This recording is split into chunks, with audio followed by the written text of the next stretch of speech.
नमस्कार, दिन भर की बड़ी खबरों में आपका स्वागत है। मैं हूं आराधना। आज इस बुलेटिन में बात होगी सीएम नीतीश के दिल्ली दौरे को लेकर बढ़ी सियासी सरगर्मियों की। क्यों महिला डॉक्टर का हिजाब खींचना पड़ा सर? माफी मांगेंगे सर। मनरेगा का नाम बदलने पर सोनिया गांधी की मोदी सरकार को चेतावनी की। देखेंगे क्यों जीतन राम मांझी ने दी एनडीए छोड़ने की धमकी। कम समझ के गलती कैला है और वो गलती दोहरेबा तो हम भी अपना रास्ता अलग लेवो। चुनाव आयोग पर क्यों फूटा ममता बनर्जी का गुस्सा, जानेंगे क्यों सवालों से घिरे महाराष्ट्र निकाय चुनाव के नतीजे और बुलेटिन के आखिर में देखेंगे अरावली को बचाने के लिए तेज होते प्रदर्शन को। लेकिन दिन भर की तमाम बड़ी खबरों से पहले एक नजर आज की सुर्खियों पर। बीजेपी शासित राज्यों में बढ़े एससी/एसटी के खिलाफ अपराध के मामले, यूपी सबसे आगे। अदालतों में धीमी गति से निपटारे के कारण लंबित केसों का बढ़ा बोझ। संसद में मोदी सरकार ने पेश किए आंकड़े। नेशनल हेराल्ड केस में ईडी की अपील पर दिल्ली हाईकोर्ट ने सोनिया गांधी और राहुल को भेजा नोटिस। 12 मार्च को होगी सुनवाई। राउज एवेन्यू कोर्ट ने खारिज कर दी थी ईडी की चार्जशीट। सुप्रीम कोर्ट से फडणवीस सरकार में मंत्री माणिक राव कोकाटे को बड़ी राहत, सजा पर लगी रोक। धोखाधड़ी के मामले में थे दोषी। पीएम मोदी के बयान पर भड़के कांग्रेस अध्यक्ष खड़गे, कहा केंद्र और राज्य दोनों में आपकी सरकार, विपक्ष पर दोष मढ़ना बंद करिए। पीएम ने कहा था कांग्रेस ने असम में घुसपैठियों को बसने की दी थी इजाजत। और हरे निशान पर बंद हुआ शेयर बाजार। 638 अंकों की तेजी के साथ 85,567 पर बंद हुआ सेंसेक्स, जबकि 206 अंकों के उछाल के साथ 26,172 पर बंद हुआ निफ्टी। ये तो थी सुर्खियां। अब बात आज की सबसे बड़ी खबर की। बिहार के मुख्यमंत्री नीतीश कुमार दिल्ली के दौरे पर हैं। पिछले कुछ सालों से नीतीश कुमार हर साल खरमास पर दिल्ली जरूर आते हैं और उनका दिल्ली दौरा सियासी तापमान को बढ़ा जाता है। इस बार उनका दौरा बिहार में नई सरकार के गठन के महीने भर बाद हुआ है और वो भी खरमास में। उसके बाद सवाल उठ रहे हैं कि खरमास के बाद क्या बिहार की सियासत में बड़ा बदलाव आने वाला है? तो क्या है नीतीश के दौरे में खास, देखिए इस रिपोर्ट में। नीतीश कुमार अचानक दिल्ली पहुंच गए। दिल्ली में उन्होंने पीएम मोदी और गृह मंत्री अमित शाह से मुलाकात की। ये मुलाकात इसलिए खास बताई जा रही है क्योंकि पहली बात तो ये कि ये खरमास में हुई है। बिहार की सियासत में खरमास का अलग ही महत्व रहा है। और दूसरी बात कि पूरे 1.5 साल बाद नीतीश दिल्ली में पीएम नरेंद्र मोदी से मिले हैं। नहीं तो नीतीश दिल्ली आते थे, बीजेपी के बड़े नेताओं से बिना मिले लौट जाते थे। 1.5 साल पहले जून 2024 में नीतीश की पीएम से मुलाकात हुई थी। यह मुलाकात लोकसभा चुनाव के नतीजे आने और नरेंद्र मोदी के एक बार फिर से पीएम बनने के चलते हुई थी। अब नीतीश आए हैं, पीएम से मिले हैं। दरअसल खरमास के बाद बिहार में बड़े सियासी उलटफेर की बात हो रही है। जेडीयू की तरफ से ही संकेत मिल रहे हैं कि इस बार दही चूड़ा भोज में नई सियासी खिचड़ी पक सकती है। नीतीश बड़ा फैसला लेने वाले हैं, इसलिए जेडीयू कोटे के 6-7 मंत्री पद उन्होंने खाली छोड़ रखे हैं। नीतीश ने इस एक फैसले से जेडीयू के अंदर विधायकों की नाराजगी को भी शांत किया तो बीजेपी को भी बड़ा मैसेज दिया कि जेडीयू विधानसभा के अंदर अंकों के खेल में बीजेपी से आगे भी निकल सकती है।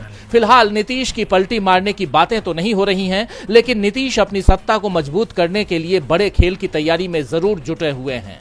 खबर यह भी आ रही है कि नीतीश ने पीएम मोदी को बिहार की योजनाओं की लंबी चौड़ी सूची भी सौंपी है। जी राम जी योजना के चलते बिहार पर पड़ने वाले दबाव को लेकर भी मदद मांगी है। चुनाव में कई बड़े ऐलान किए थे, उसके लिए भी आर्थिक मदद चाहिए। और सबसे बड़ी चिंता आने वाले समय में राज्यसभा और विधान परिषद के चुनाव भी हैं, जिसमें सहयोगियों को साधना है। नीतीश ने बीजेपी के सामने तमाम मुद्दे रख दिए हैं। खबरें आ रही हैं कि विधानसभा चुनाव तक नीतीश शांत थे और अब वो भी चंद्रबाबू नायडू की तरह केंद्र को अपने समर्थन की कीमत मांग रहे हैं। इसीलिए सरकार बनाने के बाद वो दिल्ली ही नहीं पहुंचे बल्कि पीएम मोदी और उनकी सरकार के मंत्रियों से भी मिल रहे हैं। यानी आने वाले समय में नीतीश दिल्ली सरकार की बड़ी मुसीबत बनने वाले हैं। नीतीश कुमार के दिल्ली दौरे ने कई सवाल खड़े कर दिए हैं। तो विवाद मनरेगा को लेकर भी थमने का नाम नहीं ले रहा। राष्ट्रपति से इसकी जगह पर लाए गए जी राम जी बिल को मंजूरी मिलने के बाद सीपीपी चेयरपर्सन सोनिया गांधी ने एक बार फिर मोदी सरकार पर हमला बोला है। अंग्रेजी अखबार द हिंदू में एक आर्टिकल के जरिए उन्होंने इस फैसले को लेकर सरकार को कड़ी चेतावनी दे दी है। तो क्या कुछ लिखा है सोनिया गांधी ने इस लेख में, जानेंगे इस रिपोर्ट में। राष्ट्रपति की मंजूरी मिलने के बाद जी राम जी बिल अब कानून बन चुका है, लेकिन इस कानून को लेकर विपक्ष का विरोध कम होता नहीं दिख रहा। अंग्रेजी अखबार द हिंदू में एक लेख के जरिए सोनिया गांधी ने सरकार को घेरा है। द बुलडोज्ड डेमोलिशन ऑफ मनरेगा के नाम से इसके लेख के जरिए उन्होंने सरकार पर योजनाबद्ध तरीके से इस कानून को खत्म करने का गंभीर आरोप लगाया। सोनिया गांधी ने लिखा कि 2005 में डॉक्टर मनमोहन सिंह की सरकार के दौरान मनरेगा कानून बना था। इसका मकसद हर ग्रामीण परिवार को काम का अधिकार देना था। इसे बनाने में जनता और विशेषज्ञों से लंबी सलाह ली गई थी, लेकिन अब मोदी सरकार इसे पूरी तरह से खत्म करने की राह पर है। इस आर्टिकल में सोनिया गांधी ने बताया कि कैसे इस कानून के तहत मोदी सरकार ने मनरेगा के मूल ढांचे को ही बदल दिया है। उन्होंने बताया कि गारंटी खत्म। पहले ये काम की गारंटी थी, लेकिन अब नए नियमों से इसे सरकारी प्रावधानों तक सीमित कर दिया गया है। बजट की सीमा पहले काम की मांग के हिसाब से पैसा दिया जाता था, अब सरकार ने बजट तय कर दिया है। यानी अगर ज्यादा लोग काम मांगेंगे तो भी सरकार अपनी मर्जी से ही पैसा देगी। काम के दिन कम करना, पूरे साल काम की गारंटी के बजाय अब साल के 60 दिन यानी कि खेती के समय ऐसे तय किए गए हैं जब कोई काम नहीं दिया जाएगा। राज्यों पर बोझ, पहले केंद्र सरकार 90% खर्चा उठाती थी, अब राज्य को 40% खर्च खुद उठाना होगा। इससे राज्य सरकारें काम देने से पीछे हटेंगी। पंचायतों की ताकत कम करना, पहले गांव की ग्राम सभा तय करती थी कि क्या काम होना है, अब केंद्र सरकार दिल्ली से ही तय करेगी।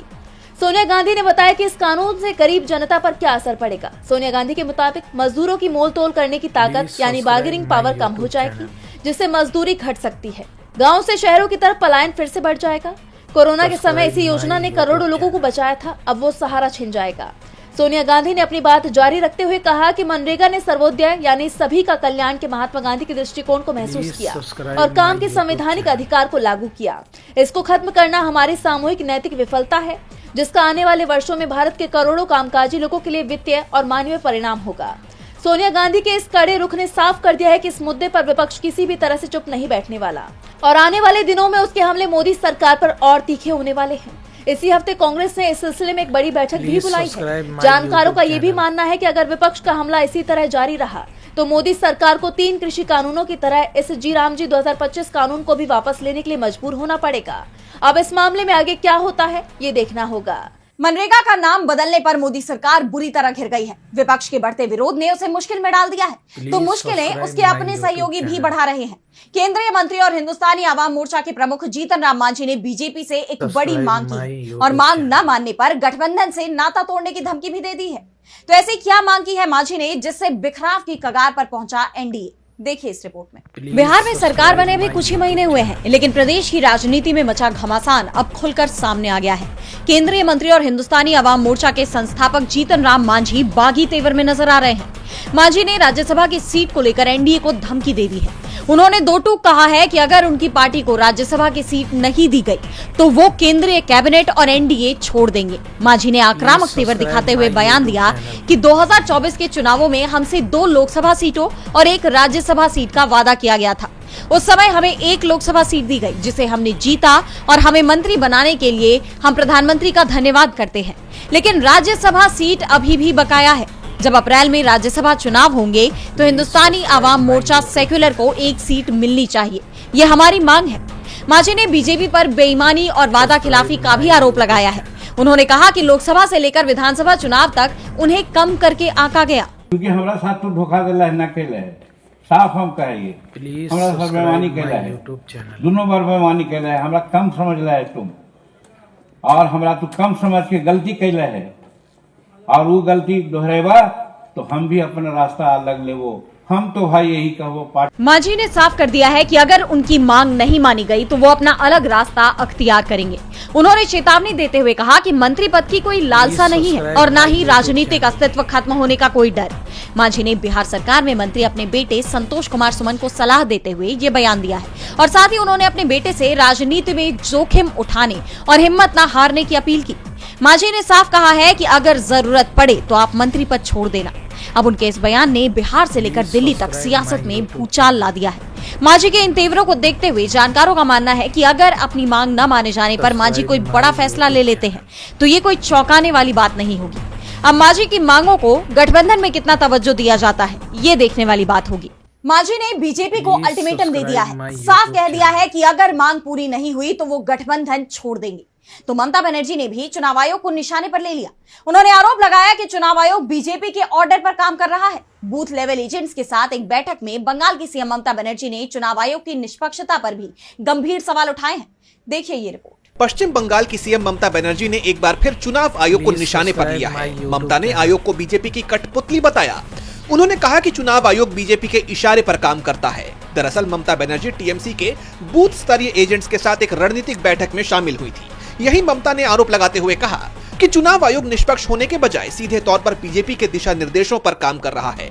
एसआईआर के दौरान मैपिंग में जानबूझकर बड़ी गलतियां की गई हैं। उन्होंने इसे लोकतंत्र को खत्म करने की साजिश बताया। ममता ने एसआईआर प्रक्रिया में नियुक्त अधिकारियों की योग्यता पर भी सवाल उठाए।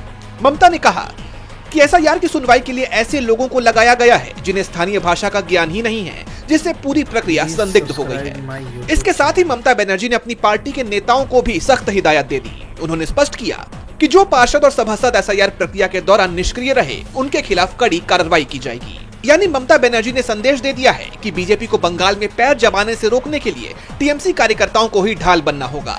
इस दौरान ममता बनर्जी ने और भी कई बातें कही। ममता ने कहा कि चुनाव आयोग राज्य सरकार को बिना बताए पर्यवेक्षकों की नियुक्ति कर रहा है।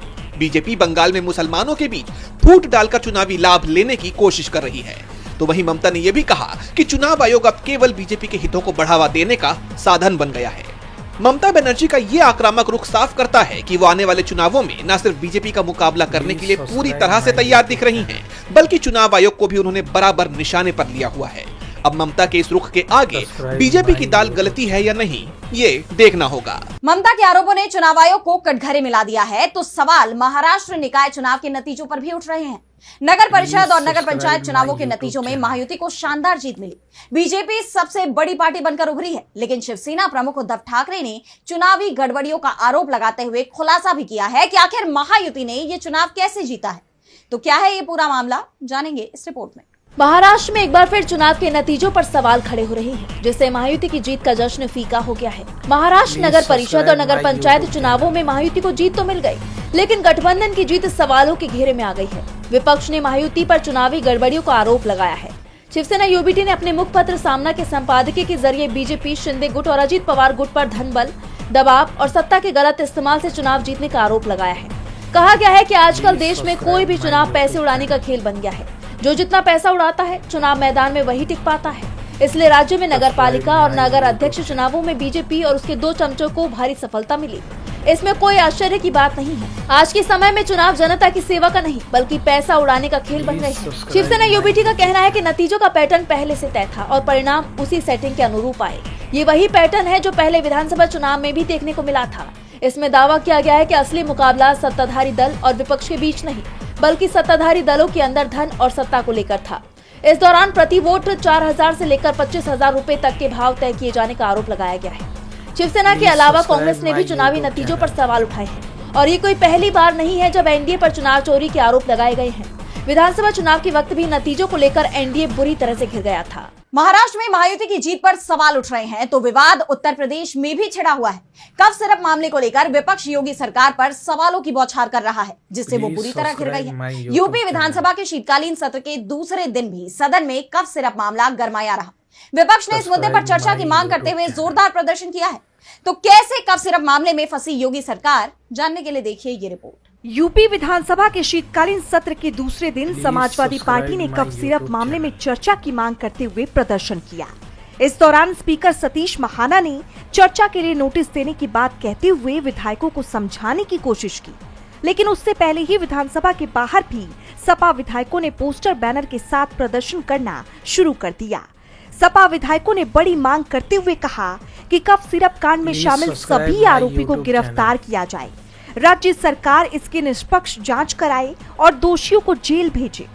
तो वहीं सदन में बोलते हुए सपा विधायक अतुल प्रधान ने कफ सिरप पर सरकार पर गंभीर आरोप लगाते हुए कहा कि इस मामले में इतने बड़े लोग शामिल हैं जिन तक सरकार के हाथ नहीं पहुंच रहे हैं। राजधानी के सुशांत गोल्फ सिटी में सिरप का जखीरा मिला है। एसटीएफ को जांच दी गई, लेकिन 18 महीने बाद भी जांच का कुछ पता नहीं चला।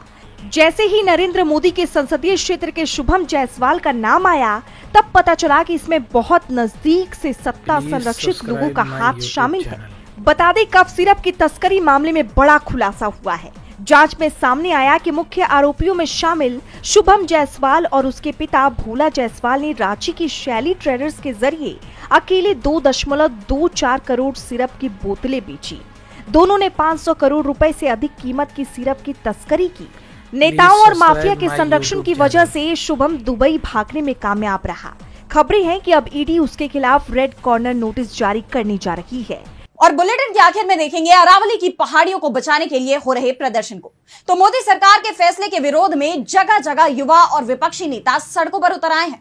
सरकार से उसके फैसले को वापस लेने की मांग कर रहे हैं। कांग्रेस नेता ने तो अब बड़े आंदोलन की चेतावनी भी दे दी है, जिससे मोदी सरकार की टेंशन बढ़ सकती है। तो क्या है ये पूरा मामला, देखिए इस रिपोर्ट में। पूरे देश में इस वक्त अरावली का मुद्दा गूंज रहा है। जनता और विपक्ष अपनी नाराजगी जाहिर करते हुए सड़कों पर उतर आए हैं और मोदी सरकार बुरी तरह से घिर गई है। दरअसल ये पूरा विवाद सुप्रीम कोर्ट के एक फैसले के बाद शुरू हुआ। मोदी सरकार ने हाल ही में फैसला किया था कि जमीन से 100 मीटर या उससे ऊंची पहाड़ी ही अरावली मानी जाएगी, जिस पर सुप्रीम कोर्ट ने भी मुहर लगा दी। अब फॉरेस्ट सर्वे ऑफ इंडिया के मुताबिक अरावली की लगभग 90% पहाड़ियां इस 100 मीटर के बेंचमार्क से कम है। अगर 90% पहाड़ियों को अरावली नहीं माना गया तो उन पर से कानूनी सुरक्षा हट जाएगी और हाथ धड़ल्ले से खनन यानी कि माइनिंग का काम शुरू हो सकता है। यही वजह है कि कोर्ट के इस फैसले का विरोध हो रहा है। विपक्ष अरावली के बचाव में सड़क पर उतर आया। 22 दिसंबर को राजस्थान के कई जिलों में कांग्रेस और सामाजिक संगठनों ने प्रदर्शन करते हुए जमकर नारेबाजी की। उदयपुर कलेक्ट्रेट पर प्रदर्शन के दौरान कांग्रेस कार्यकर्ताओं और पुलिस के बीच धक्का मुक्की भी हुई और पुलिस ने कुछ कार्यकर्ताओं को अरेस्ट कर लिया। तो वहीं सीकर में 945 मीटर की ऊंचाई पर स्थित हर्ष पर्वत पर भी प्रदर्शन किया गया। इसके अलावा अलवर में प्रदर्शन के दौरान नेता प्रतिपक्ष टीकाराम जूली ने सरकार को चेतावनी देते हुए कहा कि राजस्थान के लिए अरावली फेफड़े के समान है। मैं चैलेंज करता हूं, इस अरावली को खत्म नहीं होने देंगे। इस फैसले को वापस लेना होगा, नहीं तो कांग्रेस उग्र आंदोलन करेगी। तो वहीं रामगढ़ में सैकड़ों युवाओं ने उपखंड कार्यालय पहुंचकर राष्ट्रपति के नाम ज्ञापन सौंपा है। युवाओं में सुप्रीम कोर्ट के आदेश की आड़ में अरावली की पहाड़ियों पर हो रहे खनन को लेकर नाराजगी है। प्रदर्शनकारियों ने चेतावनी दी है कि अगर अरावली में खनन नहीं रोका गया तो जनहित में बड़ा आंदोलन छेड़ा जाएगा। तो आज इस बुलेटिन में इतना ही। आप देखते रहिए डीबी लाइव। नमस्कार।